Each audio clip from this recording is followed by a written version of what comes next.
अभ्यासाचा राजमार्ग episode 10 26 February 2024. Machhindra Chate सरांचा विद्यार्थी आणि पालकांशी सुसंवाद. का वाचावे आणि काय वाचावे. नमस्कार मित्रांनो, मी आज तुमच्याशी एका विषयावर बोलणार आहे. तो विषय आहे का वाचावे आणि काय वाचावे. मित्रांनो, का वाचावे ह्या प्रश्नाचं उत्तर जगातल्या एका फार महान व्यक्तीनं दिलेलं आहे आणि त्या व्यक्तीचं हे कोट फार प्रसिद्ध आहे. ही व्यक्ती म्हणजे मार्क ट्वेन. मार्क ट्वेन हे विनोदी लेखक म्हणून प्रसिद्ध आहेत, पण त्यांचे हे वाक्य किंवा त्यांचे हे कोट विनोदी नाही, फार महत्त्वाचे आहे. त्यांचं कोट असं आहे की तुम्ही सुशिक्षित आहात आणि वाचन करत नाहीत, तर मग तुमच्यात आणि निरक्षर माणसामध्ये काय फरक राहिला. कारण निरक्षर माणूस वाचू शकत नाही, तो वाचत नाही, त्याच्यामुळे त्या वाचनाचा त्याला काही फायदा होत नाही. पण तुम्ही सुशिक्षित असून सुद्धा वाचत नाही आणि त्याच्यामुळे तुम्हालाही त्याचा काही फायदा होणार नाही. मित्रांनो, मार्क ट्वेनचे हे वाक्य फार महत्वाचे की जर मी सुशिक्षित असून वाचन केलं नाही तर निरक्षर व्यक्तीमध्ये आणि माझ्यामध्ये काहीही फरक राहत नाही. मित्रांनो, प्रकाशन किंवा पुस्तक छापण्याची कला, प्रिंटिंग, हा फार मोठा शोध आहे आणि या शोधामुळं एका पिढीकडून दुसऱ्या पिढीकडे जाणारं ज्ञान हे फार सोपं आणि वेगवान झालं. त्याच्यामुळं मागच्या 2000 वर्षांमध्ये जेवढा बदल झाला नाही तेवढा बदल मागच्या 100 वर्षात झाला आणि मागच्या 100 वर्षात जेवढा बदल झाला तेवढा बदल, त्याच्यापेक्षा जास्त बदल मागच्या 20 वर्षात झाला. का? कारण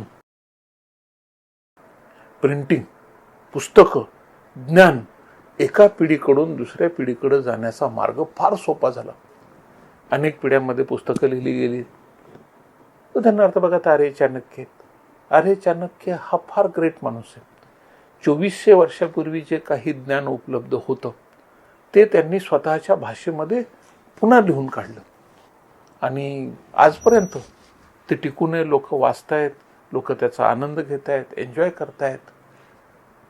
चाणक्य नीती म्हणून प्रसिद्ध आहे, चाणक्य सूत्र म्हणून प्रसिद्ध आहेत. पण जर तुम्ही ही वाचलीच नाहीत, मित्रांनो, आम्ही वाचन केलं पाहिजे. ग्रंथ हे आमचे गुरु आहेत. वाचाल तर वाचाल अशी एक मराठीत म्हण आहे. या ठिकाणी वाचाल तर वेगळा अर्थ आहे आणि दुसरं वाचाल तर ह्याचा वेगळा अर्थ आहे. पहिल्या वाचाल तर म्हणजे रिडिंगशी संबंधित आहे आणि दुसरं वाचाल तर म्हणजे जीवनाशी संबंधित आहे. वाचाल तर वाचाल, मित्रांनो, फार महत्वाची म्हण आहे. मला ज्ञानाची कदरच नाही, मला काही घेणं देणं नाही, मी काय पुस्तकं वाचणार नाही, मी काय असं करणार नाही, तर मग त्या सुशिक्षित आणि निरक्षर माणसामध्ये फरक काय राहिला? हा मार्क ट्वेनचा पुन्हा एक प्रश्न येतो की दोघं सारखेच.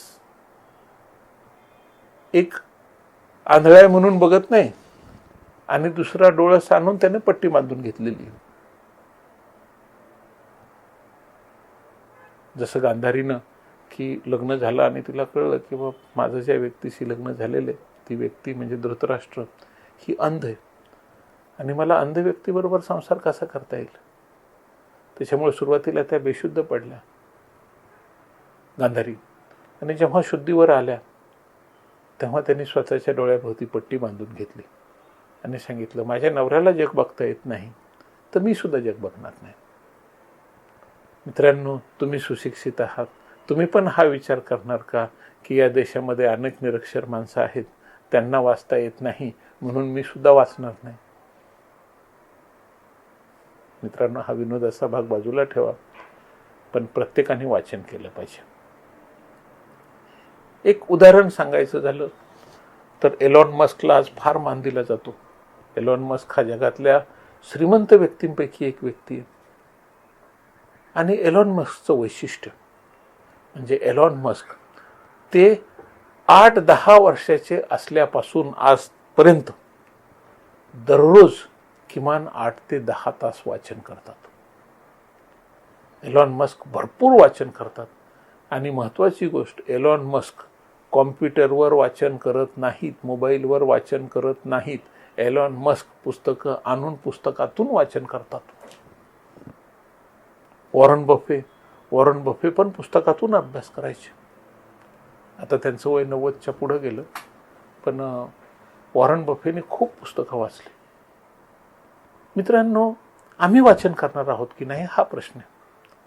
जर आम्हाला ज्ञानवृद्धीची इच्छा नसेल, आम्ही विद्यार्थी नसू, आम्ही ज्ञानार्थी नसू, आम्ही फक्त परीक्षार्थी आहोत, तर आम्हाला परीक्षेशी संबंधित जेवढंच आम्ही अभ्यास करू, असा विचार बरोबर नाही मित्रांनो. वाचन व्हायला पाहिजे, वाचन करायला पाहिजे. तुम्ही माझं म्हणाल तर मी भरपूर वाचन केलेलं आहे. मी अनेक व्यक्तींची चरित्र वाचलेली आहेत. मी अनेक पुस्तकं वाचलेली आहेत. मराठीतली पुस्तकं वाचलेली आहेत, इंग्रजीतली पुस्तकं वाचलेली आहेत. अनेक पर्सनॅलिटीजची चरित्र वाचलेली आहेत. आणि त्याच्यामुळं मला त्याचा भरपूर फायदा झालेला आहे. मित्रांनो, तुम्ही सुद्धा ठरवलं पाहिजे मला वाचन करायचं, मी वाचन करत राहीन. काही जण तर मोठा इंटरेस्टने सांगत असतात, काय नाही हो, आम्ही न्यूजपेपर सुद्धा वाचत नाही, काय करायचं वाचून. अरे अरे अरे, काय अर्थ याला.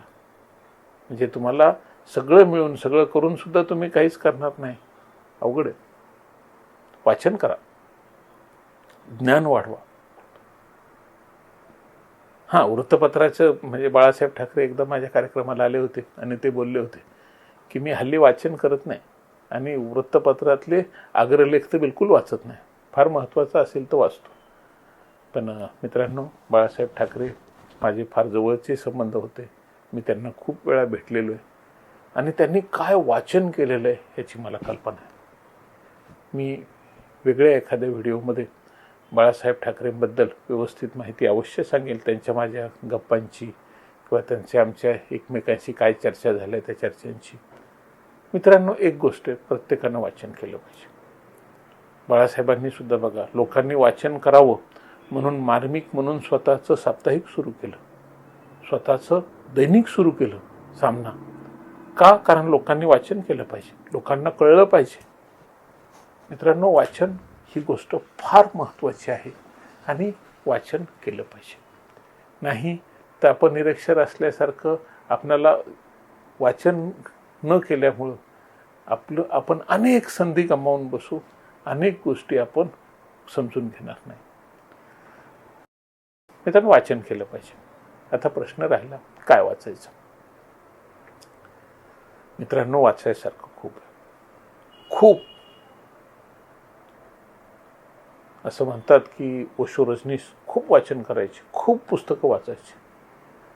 त्यांनी जवळजवळ 1.5 ते 2 लाख पुस्तकं वाचून काढली, असं त्यांचं रेकॉर्ड आहे.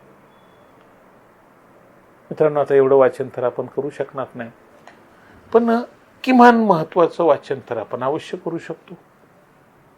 आणि एक गोष्ट मी मागच्या एका व्हिडिओमध्ये सांगितलेली आहे की आपण जो विचार करत असतो तो विचार आपले भविष्य घडवत असतो. आणि म्हणून मित्रांनो, आपण जे वाचत असतो त्या वाचनातून नवीन विचार जन्माला येत असतात.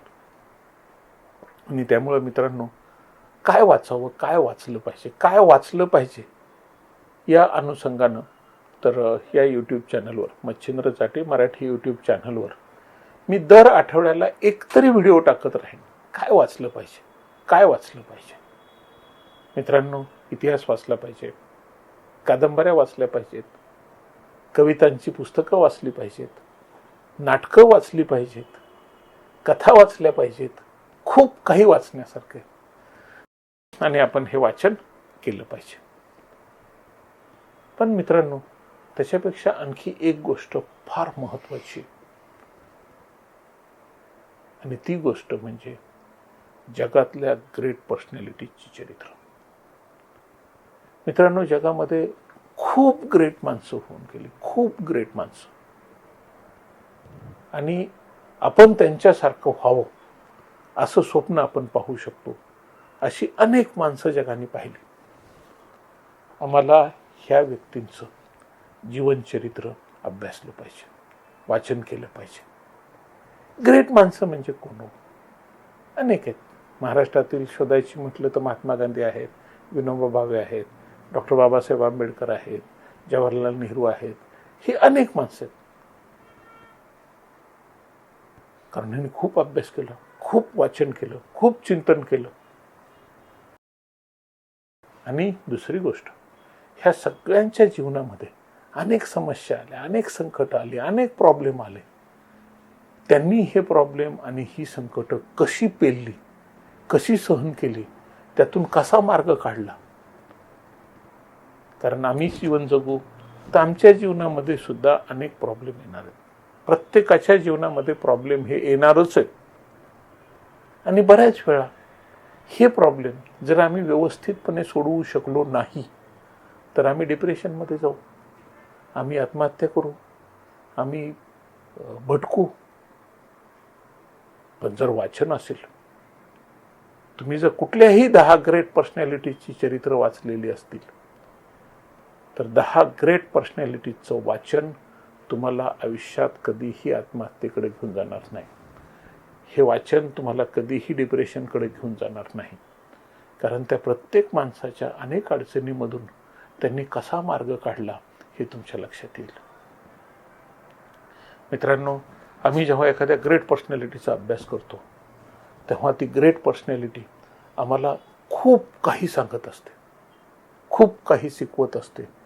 आणि आमचं सबकॉन्शियस माइंड, आमचं अंतर्मन ह्या सगळ्या गोष्टी नोट करत असतं आणि आम्हाला एक मार्ग सांगत असते किंवा तू या पद्धतीनं वाग, तुला तुझ्या सगळ्या समस्या सोडवता येतील. आणि मित्रांनो, ह्या समस्या सुटतात, काही अवघड नाही. पण आम्हाला तसं पाहिजे. नाही तर प्रत्येक माणूस एकच गोष्ट म्हणत राहतो, माझ्याच बाबतीत असं का होतंय, मलाच का अडचणी येत आहेत. का? कारण मी एकट्याचाच विचार करतोय म्हणून मला अडचणी माझ्या एकट्याच्याच वाटत आहेत. पण जेव्हा मी अनेक माणसांची चरित्र वाचलेली असतात तेव्हा माझ्या लक्षात येतं की यार, या माणसालाही खूप संकट आली होती आणि त्या संकटावर त्यांनी मात केली, त्यातून ते बाहेर आले आणि त्यांनी मार्ग काढला. मी सुद्धा मार्ग काढू शकतो. कुणीतरी केलंय हे म्हटलं की आम्हाला वाटतं की आम्ही पण करू शकू. क्रिकेटचं फार हे आहे तर क्रिकेटमधलं उदाहरण सांगतो की उदाहरणार्थ समजा भारतामध्ये सुनील गावस्कर नावाचे एक फार मोठे क्रिकेटर जन्माला आले आणि त्यांनी क्रिकेटमध्ये फार मोठा इतिहास केला. त्यांचं चरित्र अभ्यासून, त्यांचं करिअर अभ्यासून सचिन तेंडुलकर जन्माला आला. सचिन तेंडुलकरचं करिअर पाहून, सचिन तेंडुलकरचं जीवन अभ्यासून एक विराट कोहली जन्माला आला. आता ह्या तिघांचेही चरित्र, जीवन अभ्यासून आणखी पुढं कुणीतरी, आता शुभमन गिल असेल किंवा दुसरे काही खेळाडू आहेत, यशस्वी जयस्वाल आहे, त्यांच्यासारखे खेळाडू तयार होतील. मित्रांनो, रूप प्रतिरूपास जन्म देतं हा विषय फक्त जीवशास्त्रापुरता किंवा बायोलॉजीपुरता मर्यादित नाही. तर आम्ही कोणती ग्रेट माणसं आमच्या डोळ्यासमोर ठेवलेली आहेत, त्या ग्रेट माणसांसारखं आमचं जीवन बनत जातं आणि म्हणून ग्रेट माणसांची चरित्र वाचली पाहिजेत. मित्रांनो, मी माझ्या मराठी यूट्यूब चॅनलवरून तुम्हाला दर आठवड्याला एका ग्रेट पर्सनॅलिटीची ओळख करून देईन आणि हा कार्यक्रम असा सुरू राहील की तुम्ही अनेक माणसांची चरित्र ऐकत राहा, वाचत राहा, त्यांची जीवनचरित्र घ्या. प्रत्येक मुलांनी दर महिन्याला एका तरी ग्रेट माणसाचं चरित्र वाचलं पाहिजे आणि प्रत्येक मुलांनी 10 ग्रेट माणसांची लिस्ट रेडी ठेवली पाहिजे की मला ही 10 माणसं आवडतात आणि मला या 10 माणसांसारखं व्हायचे.